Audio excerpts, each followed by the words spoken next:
Entonces, el ejemplo que vamos a dar tiene que ver con la capacidad cuantitativa.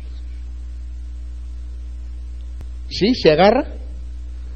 Pero lo vamos a tomar los principios para llevarlos a la capacidad cualitativa. Para que, teniendo capacidad cualitativamente hablando, nosotros podamos recibir cuantitativamente hablando las bendiciones de Dios.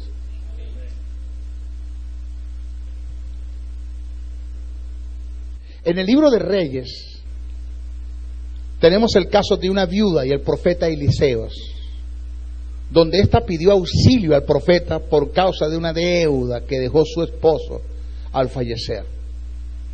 La viuda, según el relato, solo tenía una vasija llena de aceite. El profeta le ordenó buscar vasijas prestadas vacías. Y mire lo que dice el texto. Si usted lee bien el texto dice, búscate muchas. No dice, no pocas, muchas. Y que llenase con el aceite la vasija que estaban vacías, que llenase con aceite esas vasijas del aceite que tenía en la vasija, que ella tenía en su casa.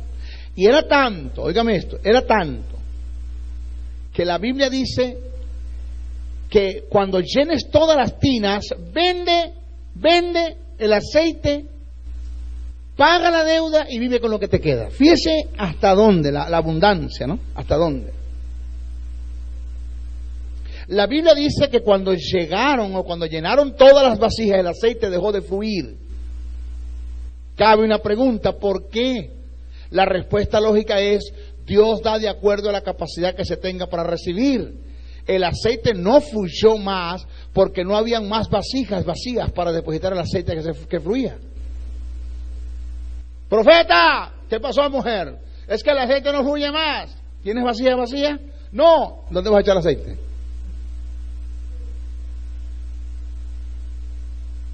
¿Por qué usted cree que la Biblia dice mi copa está? No dice derramando. ¿Dice qué? Rebosando. Y rebosar tiene que ver con que le cae una gotita y se derrama. ¿Por qué dice rebosando y no derramando? Porque Dios nos da bendiciones para botar.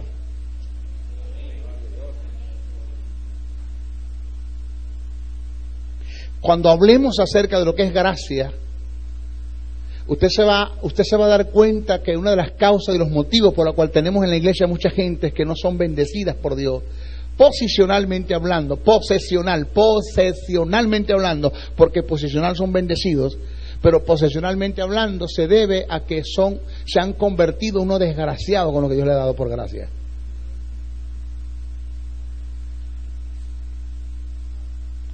Han hecho de lo que Dios les dio por gracia una desgracia. Y Dios sabe que no tienen capacidad para seguir recibiendo y no le sigue dando. O sea, que el que te mantengas pelando no es culpa de Dios, es tu culpa. El que no tengas el carro que tú pides no es culpa de Dios, es tu culpa, porque el primero que te dio lo utilizaste para rumbear, para otras cosas que no tienen nada que ver con el reino.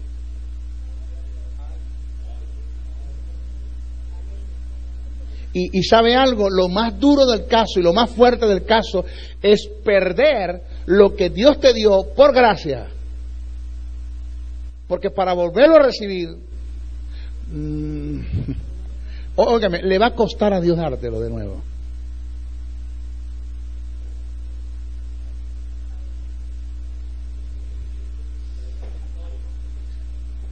¿Aló? ¿Estamos acá? Oiga esto. Fíjese, tenemos el caso. ¿Aló? Ok. El caso del vino nuevo con odres viejos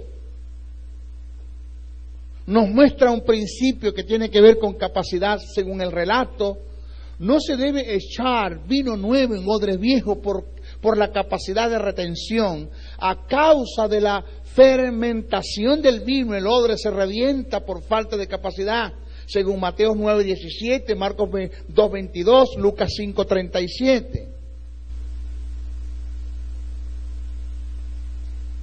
El caso de los talentos.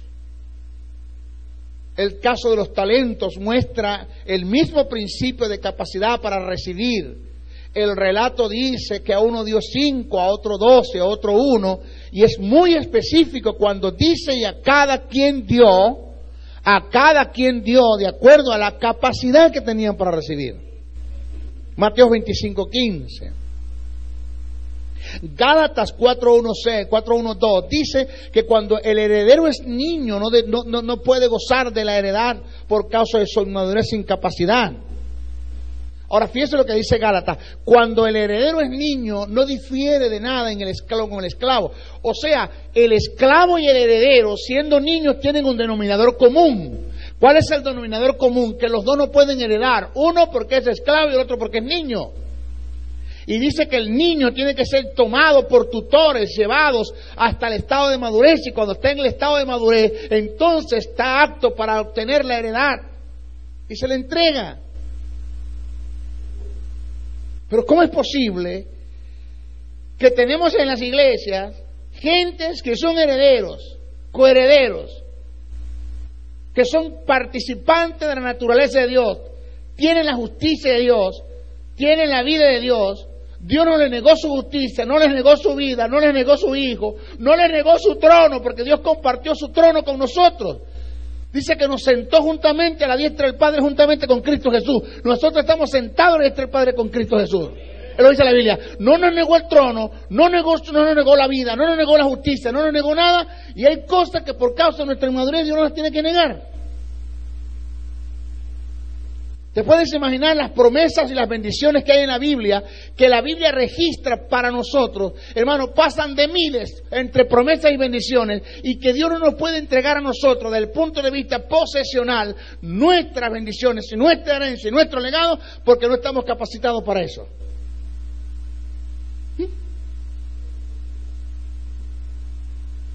Porque no tenemos capacidad. Ahora fíjese, cuando Pablo te habla del término niño, es un término del griego que tiene que ver no con niño de tamaño, de cuerpo, desde el punto de vista corporal, está hablando de niños de mente.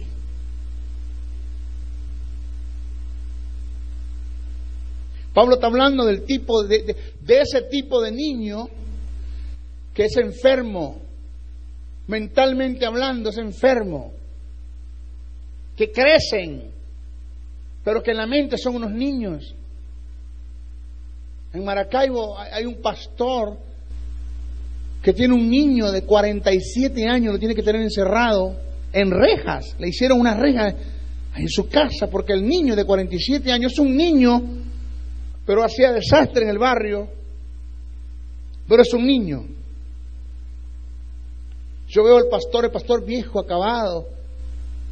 Conozco una familia donde la mamá ya está encorvada de tanto cargar a su niña, que tiene ya 42 años, pero es una niña de mente y se arrastra.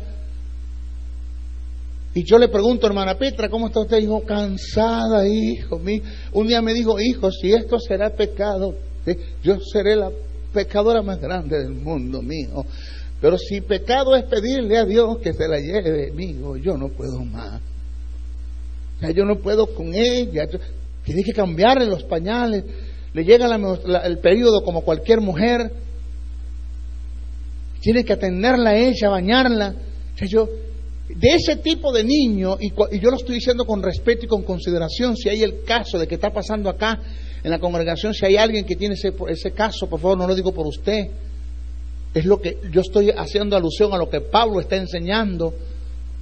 Pablo dice que ese tipo de niños, cuando son chiquitos, son una bendición para la familia, pero cuando llegan a crecer, hermanos, se convierten en una carga, para no decir un estorbo, en una carga.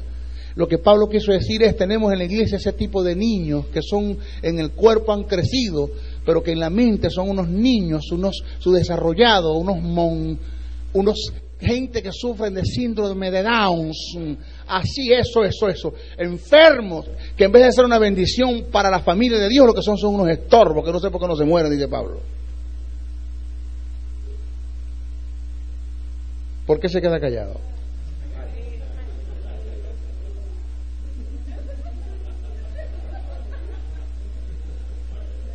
Ahora, pero esto es una escuela, mamá. Esto es una escuela, esto es una iglesia, que las cosas hay que decirlas así. ¿Cómo es posible que hayan pastores que no tengan madurez, sino que son unos niños, unos estorbos para la obra? Que por cualquier cosa se molestan, yo no voy más, no me reúno más, no te hablo más. Son unas mamitas, hermano. Y así pastorean. Y así así vive la gente. Lo que tiene es una escuela de monjas. Así no se pastorea. Yo no estoy pastoreando monjas, ni estoy preparando monjas para el ministerio. Estoy preparando rambos espirituales. ¿Aló? Rambos espirituales. Hombres y mujeres, hermano, que sepan llevar el ministerio, que carguen. Porque lo que Dios nos llamó a hacer son retos, son desafíos, son decisiones. Vienen momentos duros, difíciles para la vida de un ministro. No te creas, yo no soy el predicador del desastre, pero tengo que decirte la verdad. Hay que avanzar, venga lo que venga. El ministro tiene que estar preparado hasta para recibir una puñalada de su propia madre. ¡Ay!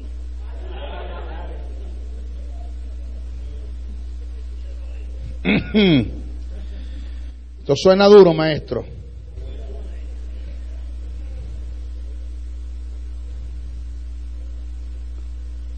Mire esto. Por esto es necesario e indispensable que una persona que vaya a ser enviada al ministerio haya alcanzado madurez y por causa de la madurez tenga cierta capacidad para ejercer el ministerio.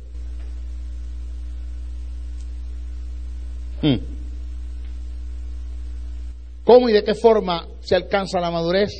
Dios va a tratar de hacernos alcanzar madurez a través de un solo agente, que es el Espíritu Santo, un solo agente, según Hebreos 5, 12, 14. Y a su vez el Espíritu Santo va a tratar de hacernos alcanzar madurez a través de tres elementos, que son la palabra, los dones ministeriales y los dones espirituales. En cuanto a la palabra, óigame esto ahora, présteme atención. Porque tienes la palabra, los dones ministeriales y los dones espirituales. Pero hay un cuarto elemento que no es de Dios. Óigase esto, no es de Dios. Dios no lo produce, Dios no lo causa. Pero Dios se aprovecha de ese elemento para enseñarte que son las circunstancias, que es la escuela de la vida. Cuando no aprendes a través de lo que está en la palabra, cuando no aprendes a través del ministerio, cuando no aprendes a través de los dones espirituales, entonces Dios tiene que soltarte y aprendes a través de la escuela de la vida.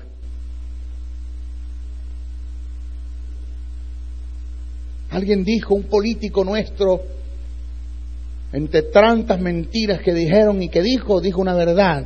A mí no me gusta decir nombre. No, por favor, no me pregunte quién es, yo no voy a decir nombre porque no me gusta. Pero él dijo así: venezolanas.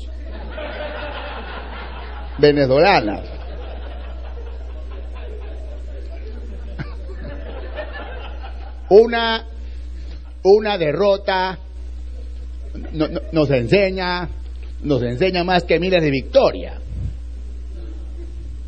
Eso no es. Una derrota nos enseña más que miles de victorias. Cuando él dijo eso, saltó de allá para acá y me dijo: ¿escuchaste eso? Sí, señor, tómalo. Es una verdad lo que dijo. No deja de ser una verdad.